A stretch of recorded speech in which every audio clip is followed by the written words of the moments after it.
This video is a dramatized retelling inspired by real events. Some details have been adapted for storytelling. She presses the strap of a faded pink backpack so hard her knuckles whiten. The zipper is half open, a bent keychain clinking against the fabric. Around her, the schoolyard is a blur of running shoes and shouted names. She looks smaller than the morning, as if a part of her didn't come to school today. She bends her head toward a stranger on the bench and whispers, hardly moving her lips, "Don't give me up." The words slip into the air like a plea, folded into a paper boat. Someone else might have heard them and moved on. This one is Rafael Mendes. He has been working with children at risk long enough to know when a silence is loud. In the way Júlia holds her shoulders, in how she tucks her feet under the bench, as if measuring whether there's enough room to exist, he reads the map of a child's fear. Rafael is an assistant social worker who prefers evidence to assumption. He keeps a small notebook in the breast pocket of his jacket and a camera in his bag. Today, he came to the school for a routine check-in, attendance, tutor reports, a follow-up on a scholarship fund the school manages for a handful of children. He has a steady voice and an attentive look, the kind that makes teachers relax just enough to tell him things they wouldn't say to strangers. Donna Mariana, the third-grade teacher, meets him in the corridor with a stack of worksheets and a face that has folded concern into the lines beside her eyes. She gestures toward Júlia, who stands by the pigeonholes, tracing an absent pattern on a letter from home. "She rarely draws faces," Mariana says in a low voice, as if the walls might overhear. "Or color. She tears up the crayons if you give them to her." Rafael watches as Mariana shows him a page from a recent art activity, a house, sharp and angular, filled in with heavy graphite. In the lower corner, a single figure, the smallest element on the page, is shaded almost to the point of erasure. There are no smiling suns, no trees, just a window that looks more like a slit. It is not a child's lack of skill, it is a map of loneliness. Teachers mention small things that, added together, are louder than any single incident. A lunchbox with crumbs that never disappears, shoes that will fit 1 week and are too small the next. Júlia's habit of watching other children line up, but keeping herself slightly apart. Attendance records show an odd pattern. Absences clustered around weekends and holidays, brief but frequent. When Rafael asks whether anyone spoke to her about home life, Mariana hesitates, then says, "She says her stepmother takes care of her. The father is often away." This is how these cases begin. Quiet, ordinary things that gather like snow on a roof until the weight becomes dangerous. Rafael asks for permission to speak with Júlia in the quiet room. The school nurse offers a box of tissues. He sits on a small chair, lowers himself to the child's height and says simply, "Would you like to tell me about your drawing?" For a moment, nothing happens. Júlia's fingers toy with the zipper of her backpack. Then she slides the crumpled picture out from under a stack of worksheets and pushes it across the table, as if she could transfer the weight of it. "I made it at home," she murmurs, "but I tried to tear it up because she gets angry when I make it wrong." Rafael keeps his voice steady. "Who gets angry, Júlia?" "The lady who cleans me up when I'm messy," she answers word by word, eyes fixed on the pencil mark that is the world she lives inside. "She says I'm a shame." The word sits between them. Shame carries a thin, sharp edge. The language the child chooses is not rhetorical.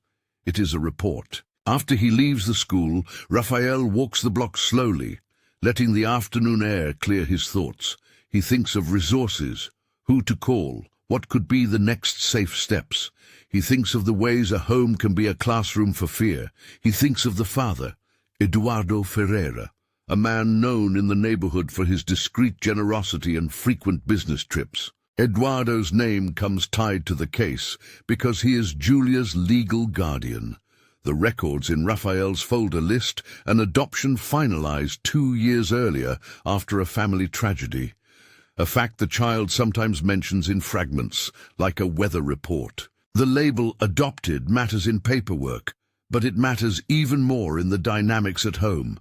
Adoption can be an anchor, but it can also be explained away. She's ours now. She doesn't belong to anyone else. Rafael makes a note.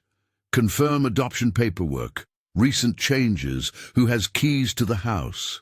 He scribbles Clarice's name after Mariana mentions a woman who used to work in the Ferreira household and left abruptly the month before. She cleaned for them, Mariana says. She says things. She left because she was sick of the quiet. That evening, his phone rings. The number is a private one. The call is short and full of pauses. Clarice speaks in a voice thick with the stress of someone who has kept secrets and now can't. I need to tell someone, she says. I can't work there anymore. She looked at that girl like she was a mistake. Clarice's account will become one of several threads that, when woven together, make an image sharp enough for a judge to see. She is a former domestic worker who handled laundry and morning breakfasts, who folded sheets and learned the house's cadence, where the front door's bolt sticks, which nightlight the child likes, which drawer the stepmother uses for receipts.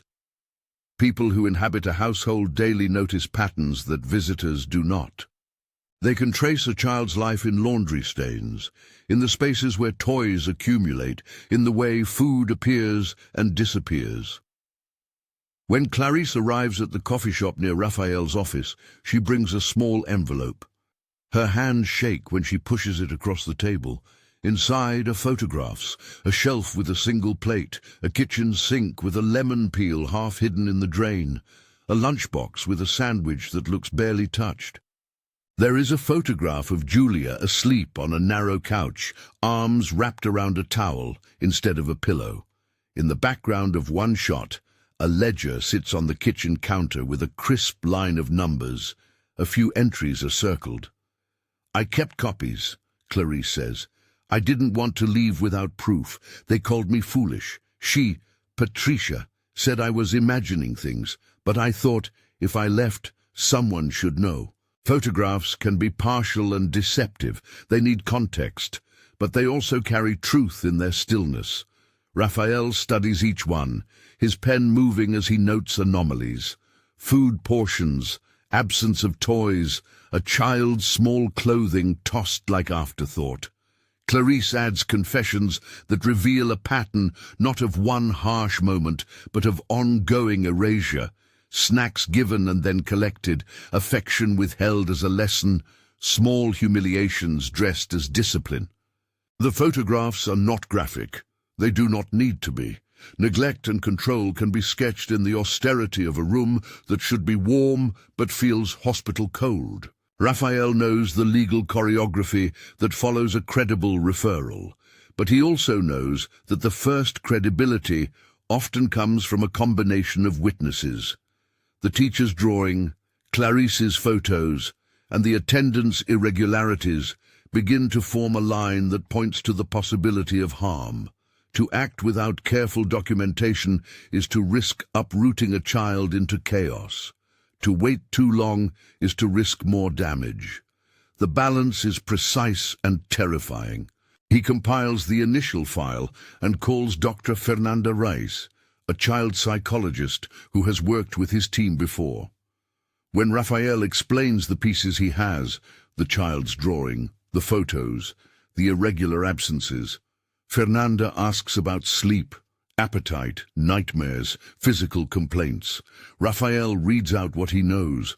Dr. Fernanda asks for a meeting with Júlia, a clinical assessment that will both listen to the child and document symptomatic patterns consistent with trauma. We use play-based interviews with children, she explains, in language Rafael trusts. They help children tell us what words won't. We can gather clinically relevant observations without putting the child through more stress than necessary. A clinical assessment will add professional weight to what is now an accumulation of lay reports. Rafael arranges for a discreet referral. This is not about dramatics. It is about building a case that can withstand scrutiny. 2 independent reports, visual documentation, and any financial irregularities that might indicate resource diversion. He mentions the ledger in Clarice's photos. Follow the money, Fernanda says quietly.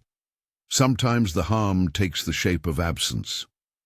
Rafael calls the bank branch that handles the Ferreira household's accounts. He explains his role in careful, bureaucratic language to a compliance officer who by law must evaluate requests for information from social services. The officer cannot release details without formalities, but he does agree to flag any suspicious transactions for Rafael's review if the department secures proper legal request channels. Rafael files the initial paperwork and sets a date for an in-home visit, accompanied by a pediatric nurse who can perform a non-invasive health assessment if necessary. The morning the team goes to the Ferreira house, sunlight pours across a manicured lawn in geometric squares. The driving gates close behind Rafael's car with a soft metallic whisper. The house is a model of tasteful restraint. Cream walls, grand piano, sculpted plants. In many such homes, the decor is a kind of public argument that everything is under control, nothing is out of place. It feels designed to disarm suspicion. Patricia answers the door with a smile that is polite enough to be rehearsed. Her nails are immaculate, her voice cordial. "How may I help you?" she asks, as if guests come to deliver dry-cleaning receipts rather than child welfare inquiries. She introduces herself as the child's stepmother and welcomes them inside. Her movements are precise. The chairs are aligned like a photograph. Rafael feels the room inhale. There are no toys on the floor. There are no crayons scattered on an end table. A child's blanket is folded like an artifact in a place that suggests presentation rather than use. Patricia's hospitality is punctuated by micro-invocations of responsibility. "Júlia is in therapy," she tells Rafael, "and we're all doing our best." The phrase lands like a shield. They walk through rooms that are immaculate to the point of feeling sterilized. A den with leather chairs, a dining room with a centerpiece of white orchids, a kitchen where every canister has a label. The nurse asks to see the child's bedroom. Patricia opens the door with the same calm as a stage manager. The room is neat, bunk beds, an uncreased duvet, one small frame photograph on the dresser. Rafael notices that the books on the shelf are arranged by color rather than subject. There is a sense that everything in the house is curated for outward harmony. Patricia speaks about structure and discipline as forms of care.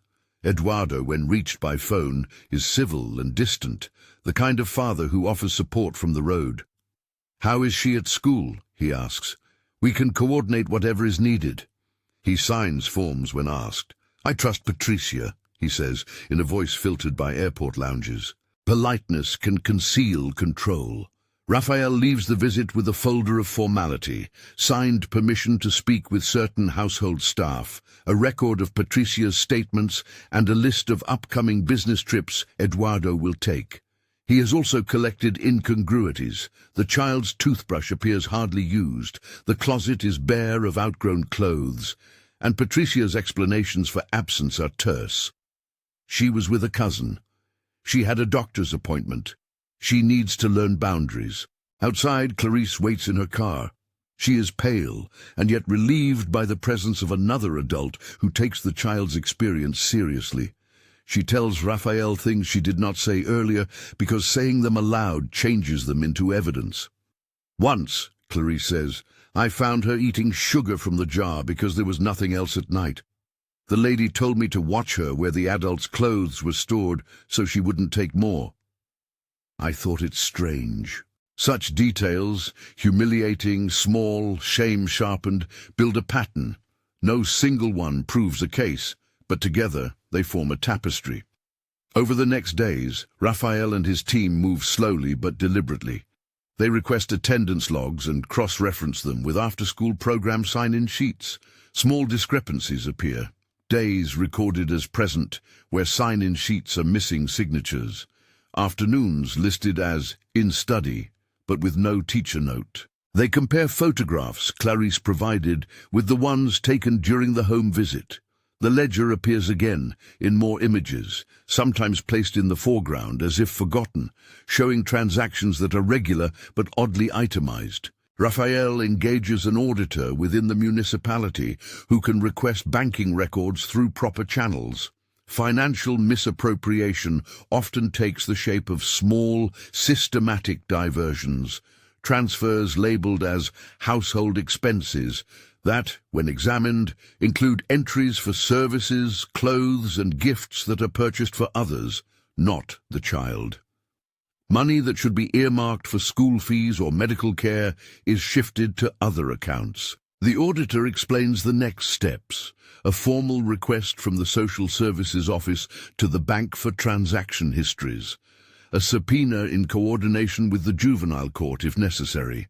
The words are bureaucratic, but they map the route from observation to enforceable truth. Meanwhile, Fernanda meets Júlia in a softly lit room, the way one approaches a sleeping animal, not to wake it, but to learn its breathing.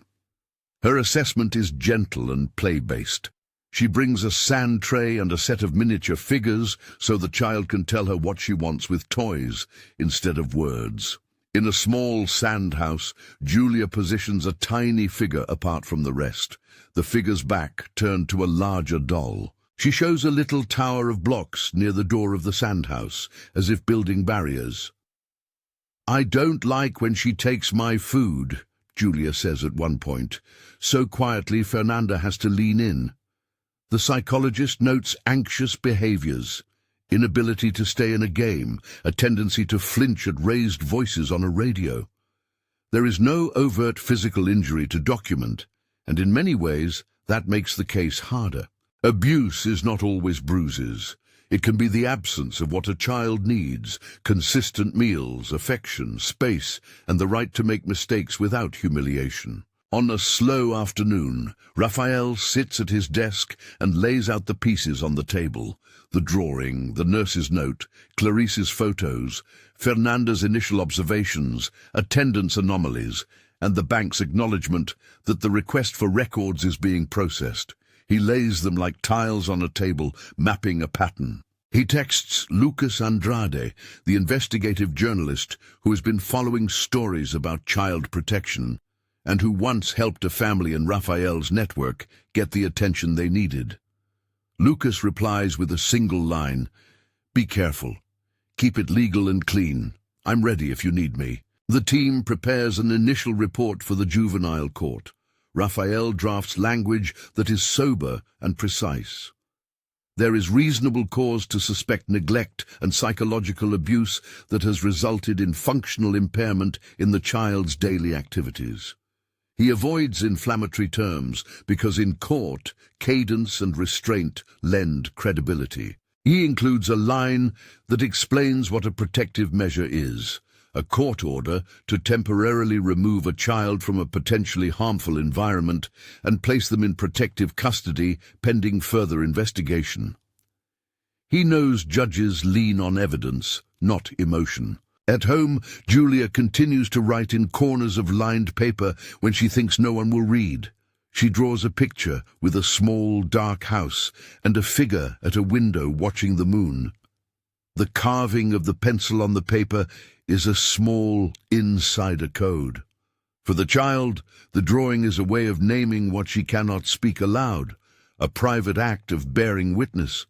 One of the most delicate pieces of evidence comes unexpectedly. Clarice calls late at night, almost whispering. "There is a voice memo," she says, "from months ago. I didn't think to save it until this week, but I remember when she—" Her words fragment. She tells Rafael she found a recording on a phone left, charging on a counter. In it, a private conversation plays, a woman's voice, crisp and casual, speaking in tones that could be all charm in public. But when the words are turned inward, they carry an edge. "You must learn your place. If you embarrass us, you will learn to be small." A recorded private exchange is not confession, it is context. It demonstrates tone and intent. Rafael asks Clarice to send him a copy for secure storage. He moves it to a protected server, mindful of chains of custody and admissibility. The file is not a climax. It is a piece that thickens the weave. The defense that emerges is predictable. Patricia's lawyer, Roberto Almeida, will claim that the child is mischievous, that adults sometimes misinterpret childlike awkwardness as trauma. He will point to the house's orderliness as evidence of care. Eduardo's absence will be framed as a father's duty to provide, not a dereliction of parenting. The narrative that often shields harm is the one that wears the mask of concern. Rafael knows, too, that the most dangerous obstacle in cases like this is disbelief. Neighbors who assume that wealth equals virtue, institutions that rely on surface decency. He also knows that he must document carefully, consult legally, and build a timeline that threads observable facts into a coherent pattern of neglect and psychological harm. Evidence is a kind of honesty. It is what lets the judge step away from suspicion and toward action. He compiles an affidavit, dates, times, witness statements corroborated wherever possible. He timestamps photographs and videos. He notes contradictions, Patricia's statement that Júlia is in therapy, even as Fernanda's notes show the child's sessions were inconsistent and often cancelled. He includes Clarice's testimony about rationed food, the ledger entries suggesting funds earmarked for the child's well-being funneled elsewhere, and the recorded lines that convey the stepmother's private demeanor. Each piece is cautious, factual, and connected to observable consequences. There is friction in the team, as there always is when lives hang in the balance. Some members urge swift action, others counsel patience to avoid removal that could traumatize a child unnecessarily. Rafael sits with the discomfort of that tension. He thinks of the phrase, least intrusive intervention, a principle meant to protect families from overreach, while still safeguarding children. He weighs the child's daily reality against the risk of uprooting her life. Night falls, and Júlia crawls into bed in a small room at the top of the house, the moonlight slicing a pale stripe across the duvet. Patricia tucks the blanket just so, kisses the child's forehead, and leaves the door slightly ajar. The gesture is ambiguous. It can be read as tenderness or as performative. Júlia, for her part, does not sleep right away. She whispers into the darkness, a childish litany that sometimes translates into a prayer. Stay, stay. It is the heart of the case, the fear that the people who are supposed to protect will hand her over to loss. Rafael arranges a discreet surveillance of activity outside the house, not to spy on private moments, but to observe patterns, who comes and goes, whether food deliveries are regular, whether the father is indeed away as much as he says. He speaks with neighbors, who are at first reluctant to talk. Neighbors often prefer not to be involved in their neighbors' stories. It is easier to see the neat curtains than the clutter behind them. One neighbor, Alberto, eventually opens up. He remembers seeing Júlia playing briefly in the yard once, but he also recalls that she rarely had play dates, rarely had other children invited over. They keep to themselves, he says, voice low. Very private, but I've heard loud voices sometimes, not often, but enough. The press, too, is a variable. Before the case becomes public, Rafael is careful with what he releases. He asks Lucas to hold off on any coverage until the team has a secure case. Lucas, who knows the power of narrative, presses for a timeline. Don't let this be a rumor. If we report before the facts, it becomes a story that can hurt the child more. His restraint is the kind of ethics that becomes scarce in headlines. As the bank's compliance office begins to produce transaction reports following the formal request, a few patterns rise. Regular transfers to an account owned by a small business linked to Patricia. Purchases of high-end apparel charged to household accounts, paired with minimal spending on items listed as child expenses. None of this is definitive in itself, and Rafael knows a savvy defense lawyer can argue legitimate household expenditures. But the crucial question is cumulative. Do the financial entries, when added to the child's behavioral signs and the witness accounts, form a consistent trail of neglect and diversion? Rafael constructs a visual timeline he can present in court. Dates of absences, dates of cancelled therapy sessions, ledger entries juxtaposed with images of meals, and in one photograph, a barely touched sandwich labelled with the child's name. He pins the drawing to the board, dark house, small figure, and traces what he knows like a cartographer mapping a route through unmarked territory. At the center of the map is the child's voice, small but persistent. In confidential interviews, Júlia repeats simple phrases. I don't like it. She says I don't deserve. Dad is away. She says them without the rhetoric an adult attaches to such moments. She says them like a child reading from a list. Rafael writes them down and frames them not as sensational testimony, but as signs. Withdrawal from play, fears at bedtime, shame expressed in refusal to eat with others. These are the clinical textures of psychological abuse. One evening, a file arrives in Rafael's inbox, a short clip from a security camera that had been installed on the back driveway of a delivery service months earlier. The camera, Clarice explains, caught a man carrying a package in the rain. In the footage, Júlia stands at the kitchen window and watches as Patricia speaks to her in a low voice. Patricia gestures with a hand that looks too small for the harshness it implies. The camera is not crystal. It provides suggestion rather than certainty. It is, however, another stitch in the fabric. Rafael plays the clip again and again, cataloguing frames where the child flinches or retreats. Contextualized with Clarice's photographs and the psychologist's notes, it begins to look less like an isolated act and more like habitual behavior. Habits are persuasive in court. The day Rafael files the petition for a protective measure, the court order that, if granted, will allow the child to be removed temporarily for her safety, he feels the weight of bureaucracy and possibility at once. The petition is clinical. It lists facts, dates, and requested actions. It asks the judge to consider temporary removal from the home and placement with a licensed shelter or foster placement while further assessment is made. Rafael writes in conservative language, precise and unemotional, because in the legal system, steam yields to clarity. He leaves the courthouse feeling both the relief of taking a step and the dread of what that step will entail. Protective measures are serious. They change lives even when they are justified. He thinks of the child's whispered plea on the bench and the nights she spent clutching a towel like a talisman. Back at the office, Rafael clicks through the assembled evidence one more time. He thinks of Eduardo. How will a father react when confronted with the ledger that suggests money earmarked for his adopted daughter's needs went elsewhere? Will he accept the responsibility that comes with guardianship? Will he choose absence or presence? Sometimes the mere prospect of legal scrutiny wakes up protective instincts in people. Sometimes it reveals complicity. Rafael hopes for accountability, for the type that leads to repair rather than empty apologies.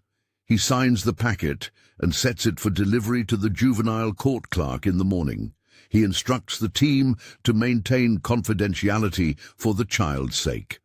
They prepare to request a hearing as soon as the judge can schedule it. Late that night, Júlia writes a new drawing at the table, small strokes, a window with light spilling through.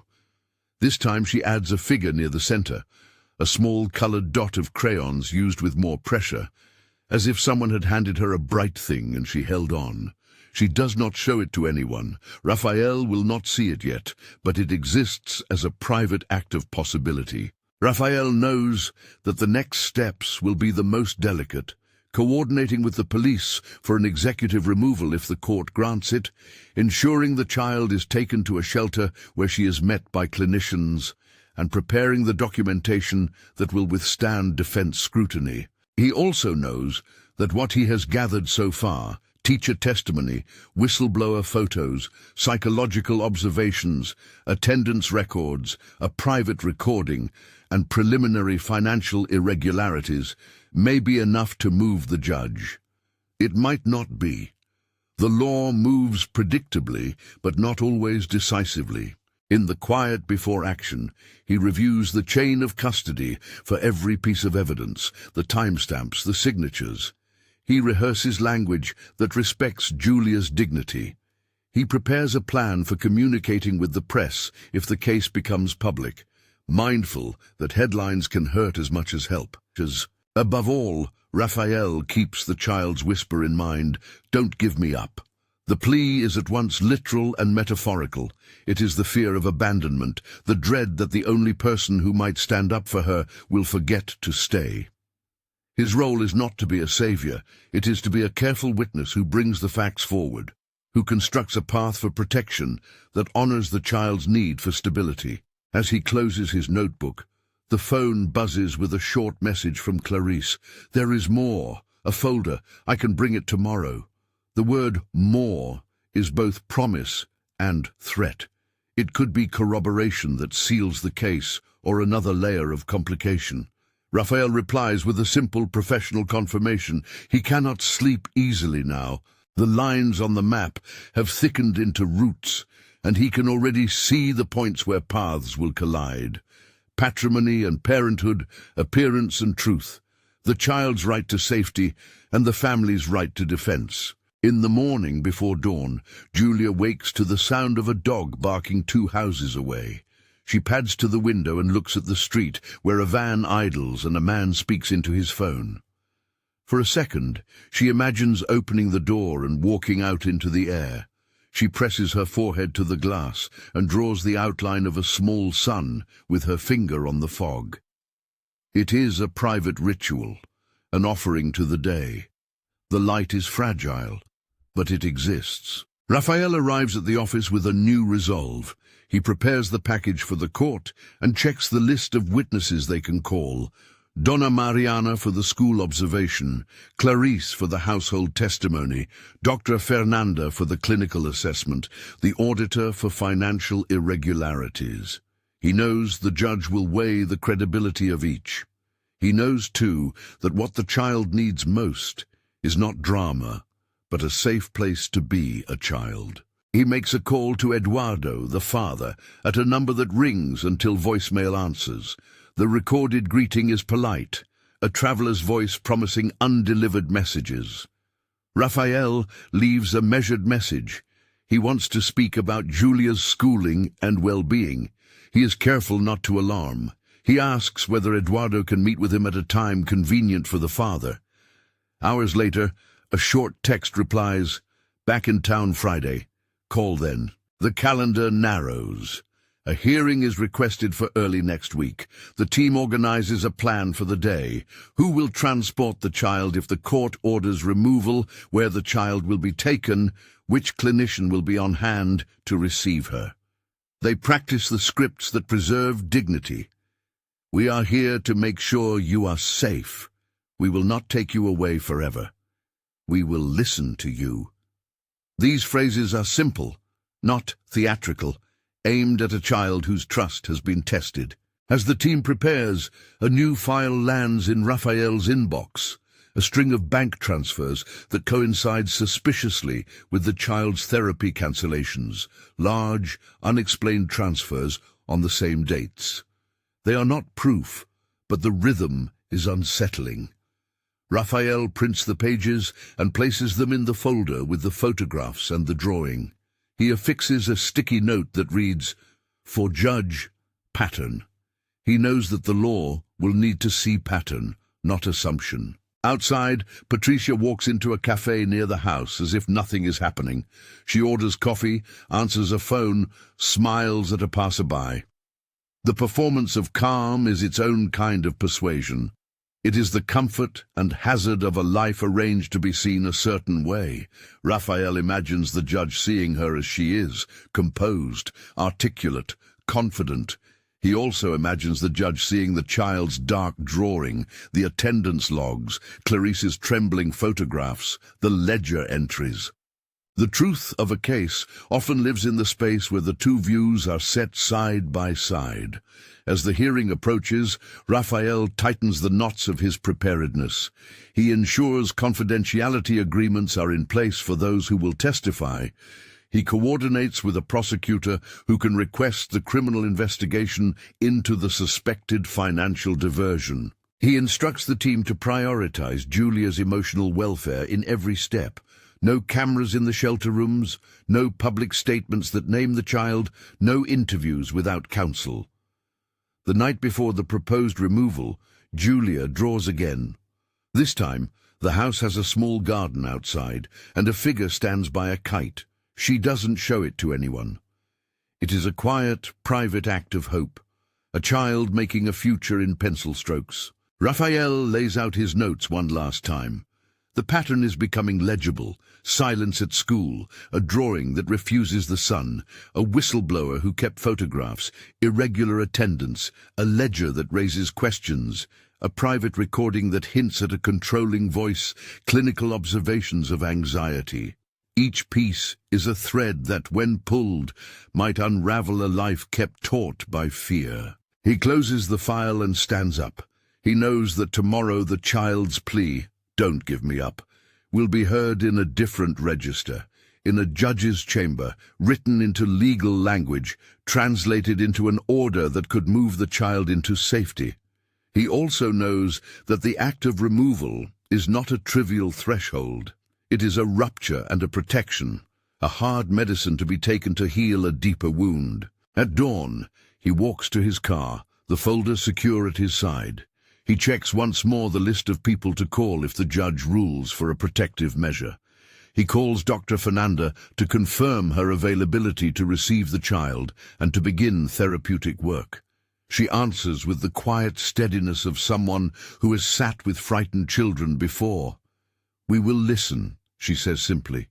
"We will make space." Rafael drives the city streets with the weight of a small life in his hands. He thinks of how many ordinary people could change the course of a child's story: a teacher who asks one question, a domestic worker who keeps photographs, a social worker who follows the evidence. He thinks about how courage is often bureaucratic: signatures, timestamps, requests. He prays in a way he rarely allows himself to, an inventory of hopes. He hopes the judge will see the pattern. He hopes the father will choose presence. He hopes the child will find a bed that doesn't feel like an exhibit. The sun climbs. The day of the hearing arrives. The court clerk calls the case number. Rafael walks into the courtroom with his folder. The next phase, the public, formal weighing of facts, will demand crisp testimony and restraint. But for now, the threads he has assembled are the best argument he has. The accumulation of small testimonies, the charted absences, the photograph of an untouched lunch, the child's dark house on a page. They are not dramatic in themselves, but together they say plainly, this child needs protection. He sets the folder on his lap and waits for the clerk to call the case. The air in the courtroom feels cool and official, the kind of atmosphere that can both protect and intimidate. He thinks for a fleeting moment of the child's whispered words on the bench, and he repeats them under his breath, not as a plea but as a mission.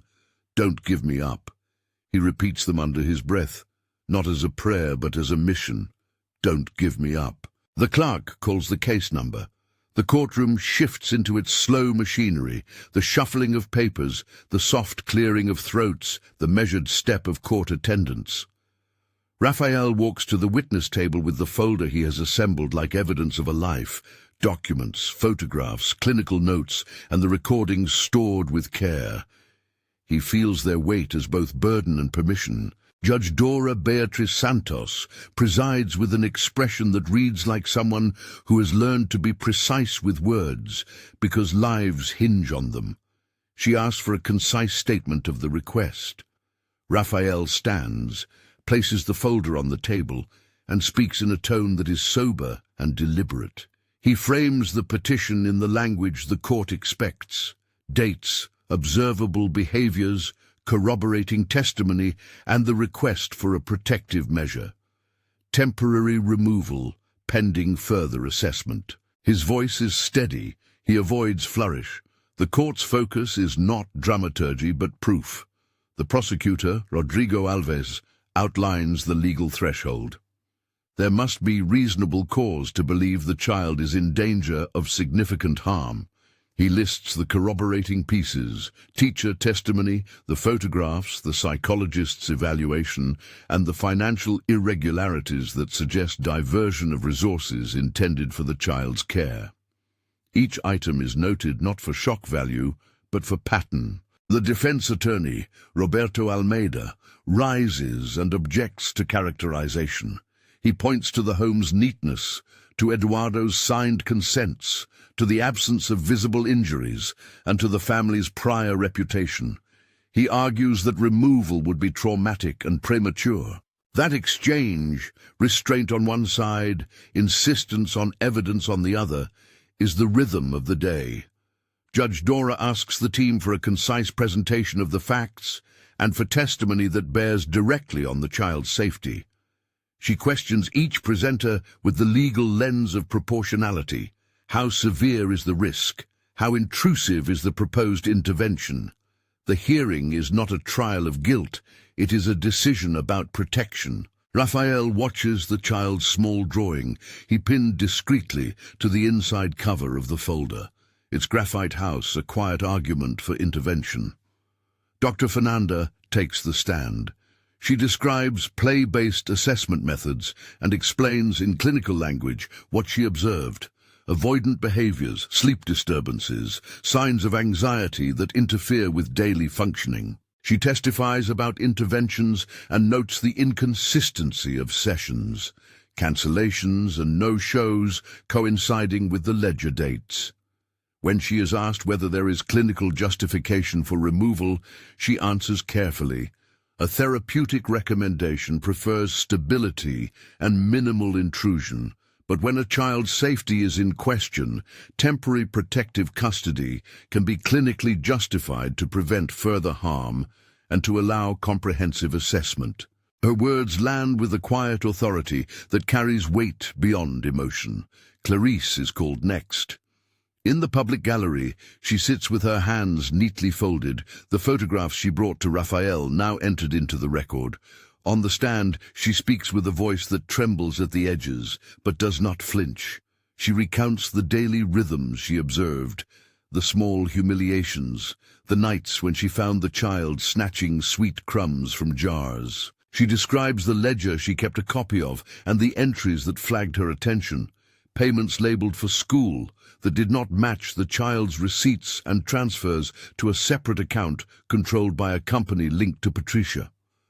The defense attorney attempts to discredit her, suggesting bias from a disgruntled employee, but multiple cross-references, dates, photos, and other witnesses stiffen her credibility. She answers in short, honest sentences that a judge can place on a spreadsheet of truth. Rafael presents the bank timeline. The auditor who assisted the team explains, in neutral terms, a pattern of regular transfers inconsistent with the child's documented needs. He does not call it theft in the courtroom. He points to the mechanics, transfers labeled broadly as household expenses, payments to a business connected to Patricia, and a lack of traceable expenditures on routine child-centered costs. The defense challenges context. Household expenses can be opaque, but the judge listens for pattern, not perfect proof. Then Rafael plays the private audio recording Clarice found months earlier. The tape is handled with careful legal protocol. The judge allows it because of its potential probative value. In the clip, a voice, measured, casual, says things that, in courtroom silence, register as intent when viewed alongside the other evidence. Remarks that minimize the child's needs or make detachment seem corrective. It is not an explicit confession, but tone and instruction, when matched with witness testimony and documented neglect, create a composite that is harder to deflect. The defense argues that tone alone cannot prove harm. Roberto Almeida asks the judge to consider that a family can be stern without being abusive, that discipline and deprivation are not the same. He raises reasonable doubts and insists that the child's best interest may be served by remaining at home with services in place. The battle is not purely legal, it is rhetorical, whose account is more plausible when placed against the child's need for safety. In the gallery, Eduardo sits apart, face drawn. He had not attended many previous meetings. He has been a present, absent figure in the child's life. Today, however, he is here. The ledger is placed before him on the counsel table like an accusation he cannot ignore. The prosecutor requests that he be present for a private conversation after the court recess. Eduardo nods, the first sign of engagement that is not mediated by a calmed receptionist's smile. The court understands that guardianship is not only a legal status, but a moral choice. The judge asks whether Eduardo will accept supervised reintegration if removal is ordered, and whether he will commit to immediate participation in the child's therapeutic plan. His answers will matter. After hours of testimony and measured argument, the judge renders an interim order. She notes the accumulation of corroborated evidence, teacher observations, the whistleblower's photographs and testimony, the psychologist's assessment noting functional impairment, the financial patterns, and the audio suggesting a punitive tone directed at the child. She says that, given the balance of probabilities and the child's demonstrated need for immediate protective intervention, a protective measure is warranted to prevent further harm while assessments and investigations continue. Her order, temporary removal from the household, placement in protective custody at a licensed shelter, immediate appointment of a multidisciplinary team to evaluate the child's needs, and a referral to the criminal prosecutor to investigate potential financial misappropriation. She specifies that the child's legal guardian will be notified of conditions for supervised contact, that the father must engage in reunification services and financial transparency measures, and that the stepmother is to have no contact pending investigation. The moment the order is read, the courtroom exhales in different ways. For some it is relief, for others, agitation. The defense protests the intrusiveness. The judge's decision is procedural and final for the moment. It is not a criminal verdict. It is a legal shield. Outside the courthouse, cameras wait. Lucas has held off publication until now. He has been patient with Rafael's request because premature reporting could jeopardize the child's safety. He releases a concise piece that focuses on process rather than spectacle, how community witnesses and a social worker's persistence brought the case before the court. The initial public reaction is mixed. Patricia's public profile prompts some to voice disbelief. But the journalist's report includes carefully redacted documentation that cannot be dismissed, dates, expert summaries, and the fact of a court order. The narrative begins to tilt toward accountability. The removal is executed the following morning. It is precise and calm. The police presence is professional. The social services team moves with a choreography designed to minimize panic. Clinicians will meet the child. A familiar teacher will be briefed to be available for emotional support, and shelter staff will prepare a room with a small familiar item, a stuffed animal, a child's pillow, so the transition is not entirely alien. Rafael instructs the team to use language that keeps promises. "We are going to a safe place for a while," he rehearses. "We will listen. We will let you keep your things." They do not use legalese. They speak as people who remember that the child is fragile. In the quiet that precedes the operation, Rafael watches through a glass pane as Patricia prepares a small bag in public view. Her movements are composed. She gathers a scarf, a compact mirror, a phone. She looks toward the child's room and gives a brief kiss to the air. Eduardo stands near the car with his hands in his pockets, unsure where to place them. He offers a brief, mechanical handshake to Rafael as the team approaches, an acknowledgement, not yet a promise. The child clings to her backpack like a talisman. When a clinician kneels and whispers, "We are going to make sure you are safe," her shoulders tremble. She looks at Eduardo for assurance. He meets her gaze with confusion and, finally, a raw, private regret. He steps forward, gently places a hand on her shoulder and says, "I'm here." The shelter is modest, warm in its worn way. It smells faintly of laundry and cooking, not antiseptic.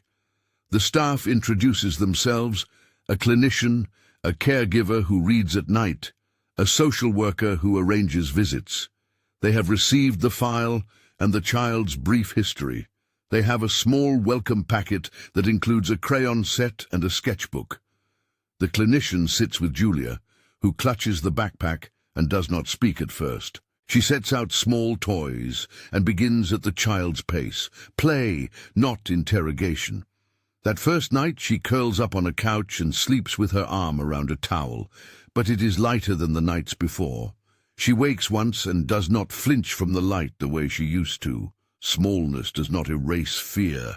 It coexists with the first signs of regulated breathing. Public reaction is immediate. Patricia posts a poised statement on her social media, adoring photos of family events, a line about unfounded allegations, and an insistence on privacy. The narrative of a composed, loving stepmother gains traction among those who see only curated moments. The defense capitalizes on the benefit of the doubt. Polished captions can create plausible deniability. But Lucas and other investigative journalists continue to look. Over the following weeks, his reports connect the ledger entries to specific transactions, purchases billed to the household but not traceable to the child's documented needs. He interviews experts who explain how financial diversion can be a form of control, how withholding resources can shape dependency and humiliation. The public begins to see the pattern as more than a private family quarrel. A second audio clip, authenticated through forensic analysis and published under legal counsel, reveals additional remarks that corroborate Clarice's account. The tide of public sympathy shifts, albeit gradually. Eduardo is the figure whose interior change matters most for Júlia's life. At first, he frets about reputation, about how this will reflect on his businesses, but as invoices and copies of transfers are placed before him by his own financial advisor, documents he never asked for because he trusted those around him, doubt moves into responsibility. He sees amounts intended for school fees that were not used for school. He sees a therapy schedule that he did not sign up for and cancellations logged without his knowledge. He sits with the ledger in the quiet of a hotel room, and a realization comes that has nothing to do with public image. There were promises he failed to supervise. The ledger is less a map of criminality than a list of absences he could have noticed. The knowledge is a different kind of punishment. He does not perform a dramatic conversion. Instead, he shows up. He signs forms to make his participation official, agreement to supervise visitation pending assessment, immediate financial audits, and enrollment in parenting classes under supervision. Those are small, bureaucratic acts, but they are the scaffold of reparation. He hires a compliance officer to review accounts and opens a separate, transparent fund for the child's expenses with oversight. He meets with Dr. Fernanda and, with surprise, tells her he will participate in family therapy. His presence is not yet full. It is fumbling and compromised, but it is a beginning. Court process continues. The juvenile court issues a referral to prosecutor Marcelo Torres for a criminal investigation into the suspected diversion of funds. Investigators follow leads, issue subpoenas, and interview vendors listed in the ledger. Patricia is defensive and hires a tenacious lawyer. She denies intentional wrongdoing and frames actions as household management. The criminal inquiry is slow and technical. It will take months. Meanwhile, the civil protective measure governs the child's day-to-day safety. The months that follow are not cinematic turns, but patient labor. The shelter becomes a place of routines, meals at regular times, a bed that is consistently made for sleep rather than inspection. Therapists who meet with Júlia in small, predictable ways. Dr. Fernanda leads play therapy sessions and later family sessions. At first, Júlia starts with minimal words. She refuses to eat in communal settings. She prefers solitary activities. But staff notice tiny shifts, a willingness to accept a blanket offered without suspicion, a small laugh at a silly puppet, a drawing that includes a sun faintly begun in the corner. Those drawings are a map of recovery. At first, they are graphite houses with small erased figures. Over weeks, color returns. First tentative touches of crayon, then bolder blues and yellows. The same motif appears in policies. A single figure moves closer to the center. A small kite appears in one sketch as an island of color. Staff collect the drawings, not as trophies but as progress notes. Each image is an unspoken report on mood and imagination. When Rafael sees them, he feels the slow satisfaction of a case where protection produces space for restoration. Supervised visits with Eduardo begin in a neutral room within the shelter. A social worker sits at a corner table. Dr. Fernanda is present to consult. The first visits are short, 20 minutes that feel like an hour. Eduardo brings a patched storybook from an old shelf. He reads haltingly. Júlia listens, eyes often on the margins of the page rather than on him. She does not yet run into his arms after the reading, but on the third visit, when he fumbles the ending of a silly rhyme and laughs at himself, she offers a small grin. It is a friction of trust forming. These moments accumulate. Community supports converge. Donna Mariana volunteers to check on schoolwork and ensure the school environment remains stable. Neighbors like Alberto come to a community meeting organized by Rafael's team that explains signs of child neglect and the legal processes for reporting concerns. Lucas's journalism work includes a resource list in the articles he publishes, child protection hotlines, guidelines for teachers to document concerns, and a link to a municipal complaint portal. The case begins to serve as an instructive example of how small observations can aggregate to action. At the shelter, Júlia starts therapy that unfolds slowly over months. Dr. Fernanda uses sand tray, drawing, and structured routines to help her name feelings. When the trauma is discussed, it is done in regulated steps. The function of therapy is not to extract confession, but to teach safety and self-agency. Over time, she reports fewer nightmares and starts to play with other children in supervised settings. She learns the language to describe needs. "I am hungry," she says in a clear voice at lunch one afternoon, and a caregiver responds without shame. That exchange matters. It is a retraining of dependency patterns. Legally, the protective measure remains in place while the criminal investigation unfolds. The judge continues to receive periodic reports on the child's welfare. Eduardo provides evidence of his committed changes: financial transparency, therapy attendance, and parenting classes. He begins, in court hearings, to speak less like someone managing a reputation and more like a man accounting for his presence. He asks the judge for guidance rather than excuses. Those gestures are slow but visible. He attends a teacher conference. He helps stitch a torn page in a workbook. He brings a kite to the shelter yard and asks Júlia with humility if she wants to try it. She does, tentatively. At a hearing 3 months later, the judge reviews the multidisciplinary team's reports. The judge notes progress in the child's attachment behaviors, the father's documented steps toward accountability, and the ongoing criminal inquiry. The court orders family reunification to proceed under structured, increasing supervision, more frequent visits, overnight stays within the shelter, and a clear plan for a transition to supervised home visits if stability sustains. Patricia is formally restricted from contact and is subject to further legal action pending the prosecutor's findings. Her access to household funds is frozen by court order as part of the financial investigation. The courtroom moment that had been a peak of fear is now a stage for work toward restoration. It is not a tidy, happy ending. It is a legal scaffolding designed to give the family a chance to rebuild under watchful eyes. Rafael sits through the hearing with a sense of cautious accomplishment. The scale of care and oversight the judge prescribes is appropriate to the risks and aims for the child's best interest. Months become a pattern of incremental wins. Júlia's drawings show a house with a small central figure and a son no longer tentative, but full and bright. She brings a kite to a park outing on a Saturday, supervised by a social worker and the father.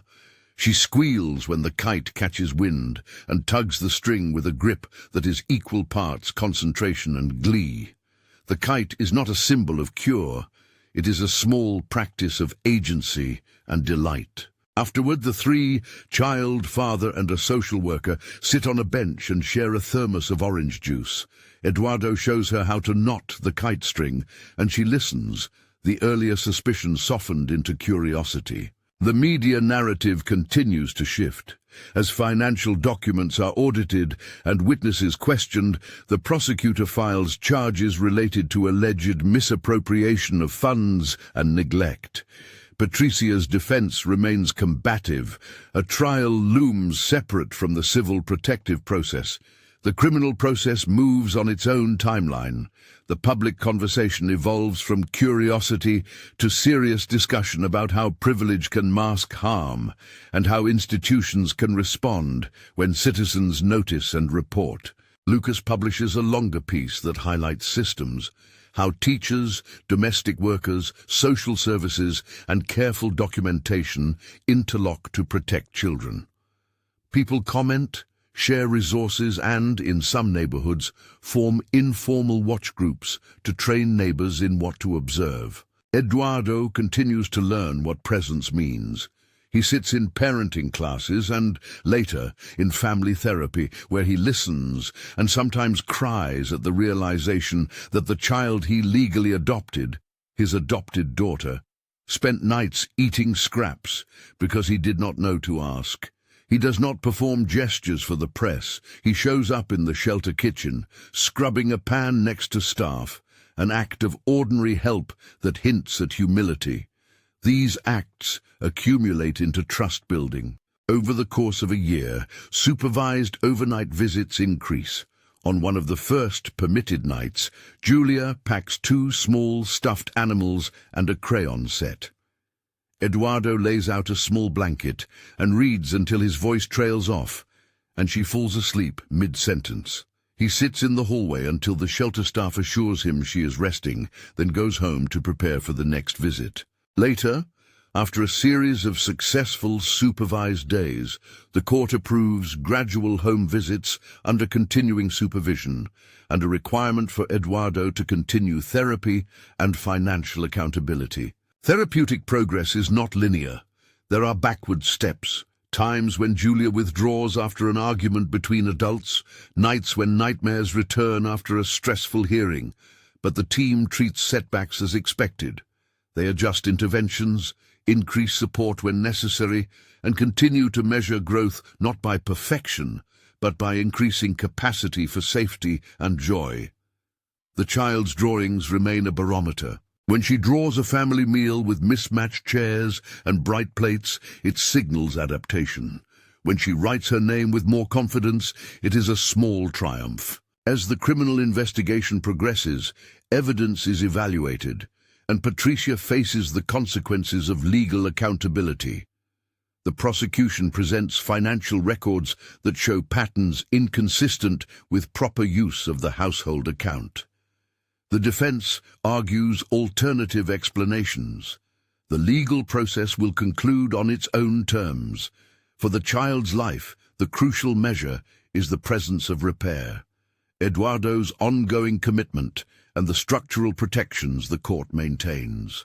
The prosecutor's referral and the subsequent legal steps send a message about accountability, even as the family's restoration work continues. 2 years from the day Rafael first noticed the child's silence, Júlia is a different person in small but significant ways. She draws a house with an open door and figures who sit around a table. She reads in class aloud without hand over mouth. She sleeps in a bed that does not feel like a display. She has a teacher who texts updates to Dr. Fernanda and tells her how the child raised her hand confidently in a science lesson. Rafael receives those messages like weather reports, small signs that the atmosphere is changing. The long-term outcome is not framed as cured, but as cared for. The court eventually transfers custody under conditions. Eduardo retains guardianship, but must continue supervised financial oversight and ongoing family therapy for a defined period, after which the court will reassess stability. Patricia is subject to criminal sanctions in the proceedings that follow. The structure of legal resolution is not a fairy tale ending. It is a practical system attempting to balance protection, accountability, and the child's right to a stable life. In the shelter's kindergarten room, a mural now displays children's drawings, an evolving gallery. Júlia contributes a bright kite that seems to catch the wind on the paper. Rafael stands before the wall and thinks of the day he first saw her on the bench. Her whisper folded into the afternoon. What had felt then like a fragile plea has, through accumulated acts of witness and procedure, been translated into a pathway of safety. Years later, older and still cautious, Júlia chooses to be part of a youth program that educates peers about signs of neglect and how to seek help. She speaks in a soft and measured way about how adults noticed her and what helped. Teachers who asked questions, a domestic worker who kept photos, a social worker who followed the documents rather than assumptions. She does not sensationalize her past. She describes small acts that made a difference and emphasizes that anyone can be the person who notices. Her voice carries the authority of lived experience without spectacle. Rafael continues his work, shaped by the case in ways that teach him to be both patient and relentless. He sits in community meetings where he explains bureaucratic steps without jargon, teaches teachers how to document observations, and trains volunteers in confidentiality and ethical reporting. Clarice works with him sometimes as an advocate for domestic workers, speaking on panels about the ethical duty to speak up and how small pieces of evidence can alter a child's life trajectory. The case leaves public traces that matter, changes in how the local school district trains staff in noticing and documenting concerns, a municipal protocol for confidential whistleblower submission of household evidence, and funding for specialized therapeutic services for children emerging from similar situations. The prosecutor's office organizes a workshop on financial exploitation in guardianship scenarios. Banks introduce better compliance flags for transfers connected to dependent care funds. These systemic shifts are not direct cures, but they make the environment slightly better for the next child whose silence needs translation into action. On a bright afternoon, Rafael visits Júlia in a community park where she flies a kite with Eduardo. The kite's tail snaps and tugs, it rises and dips in the wind. She laughs, a clean sound, and runs as the string catches. Rafael watches from a bench and thinks about the small arithmetic that made this possible. One teacher's note, a whistleblower's risk, a social worker's paperwork, a psychologist's careful words, and a judge's protective order. The list is bureaucratic and human at once. When he later clears his desk, Rafael opens a new folder. It is a case file, already beginning to take the shape of concern. He thinks about how many small acts of attention can alter trajectories. He places a sticky note on the folder. Follow-up, school, household checks, family therapy. The work continues. If this story reached you and moved you, tell us where you're watching from in the comments. Your voice reminds communities that noticing matters. The final image returns to the motif that threaded the case all along, drawings. A sequence plays in Raphael's memory as if it were a film. The first grey house with the small erased figure, the sand tray with the solitary tower at the door, the crumpled backpack on the bench, the protected nights in the shelter, and finally, the bright house with a kite above it. Each drawing marks a stage of care. They are not evidence of a restored life completed, but markers of progress. This is a dramatized retelling inspired by real events. Some details have been adapted for storytelling. If this story moved you, share it and check the description for links to child protection hotlines and organizations that support reporting and care. Awareness and coordinated action can change a child's life, sometimes beginning with the simple courage to notice.